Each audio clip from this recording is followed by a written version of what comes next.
ঈদযাত্রার শেষ দিনে সড়ক মহাসড়কে যানবাহন চলছে স্বাভাবিক গতিতে। যদিও সকালে ঢাকা ময়মনসিংহ মহাসড়কের কয়েকটি পয়েন্টে যানবাহনের গতি ছিল ধীর।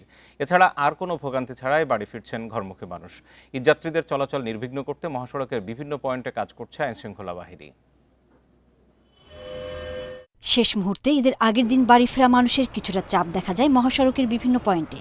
তবে তেমন ভোগান্তি ছিল না শেষ দিনের ঈদযাত্রায়, ফলে স্বস্তিতে যাত্রীরা। ঢাকা ময়মনসিংহ ঢাকা টাঙ্গাইল মহাসড়কে যানবাহন চলছে স্বাভাবিক গতিতে।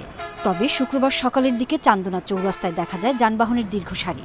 বেলা বাড়ার সঙ্গে সঙ্গে যানবাহনের চাপ কমে যায়। আমি কি কিছু ধরেছি নাকি? আপুটা আপনাকে চেক আউট করছে, জাস্ট কুল থাকুন। সাভারের ঢাকা আরিচা ও নবীনগর চন্দ্রা মহাসড়ক দিয়ে রাজধানী ছেড়ে যাওয়া যানবাহনগুলো কোনো ধরনের ভোগান্তি ছাড়াই গন্তব্যে যেতে পারছে। রাস্তাটা কোনো যানজট নাই, তারাও স্বাভাবিক আছে। রাস্তাঘাট একবারে কিলা, একবার স্বাভাবিকের মতো, একবার রাস্তাঘাটে কোনো লোকজনই নাই, সব লোকজন বাড়িতে চলে গেছে। যানবাহনের চাপ নেই ঢাকা টাঙ্গাইল যমুনা সেতু মহাসড়কে। যানজটের দুর্ভোগ না থাকায় খুশি যাত্রী ও চালকরা। ঈদের আগের দিন ঢাকা মাওয়া এক্সপ্রেসওয়ে পদ্মা সেতু এলাকাও যানজটমুক্ত।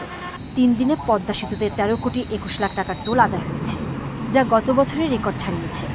এদিকে কোনো বিড়ম্বনা ছাড়াই পাটুরিয়া দৌলতদিয়া ফেরিঘাট পার হচ্ছেন ঈদে ঘরমুখী মানুষ। সোহেলি জাহান, ইন্ডিপেন্ডেন্ট নিউজ।